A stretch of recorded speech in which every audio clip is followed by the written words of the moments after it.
बिस्मिल्लाहिर्रहमानिर्रहीम। अस्सलाम वालेकुम। अवां ॾिसी रहिया आहियो जीजलमार न्यूज़ HD। ख़बर शामिल कयूं था। कुंभ खां रिपोर्ट कर रहे शाहिद अली मंगी। पाकिस्तान पीपल्स पार्टी के मरकज़ी रहनुमा डॉक्टर नफ़ीसा शाह जीलानी एक गॾिजाणी दौरान मीडिया से ॻाल्हाईंदे चयो आहे त सुप्रीम कोर्ट के तारीख़ साज़ फैसले ते तमाम जियालनि समेत पूरी क़ौम के मुबारकूं पेश कयां थी। सुप्रीम कोर्ट जो फैसलो तारीख़ी ऐं खुश आइंद फैसलो है, जै पार्लियामेंट के गैर मुअसर हुजण खां बचाए वरितो। आइन की बहाली पार्लियामेंट के बेतौकीर हुजण खां बचाइण लाइ सुप्रीम कोर्ट जो फैसलो तारीख़ में हमेशा याद रहंदो।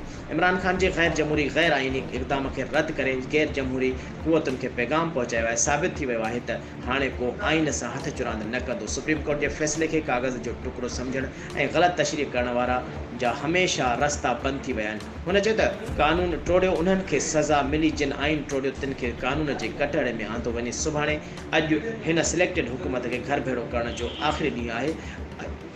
अॼु खां पोइ अवाम जी सिलेक्टेड हुकूमत मां जान छुटी वेंदी।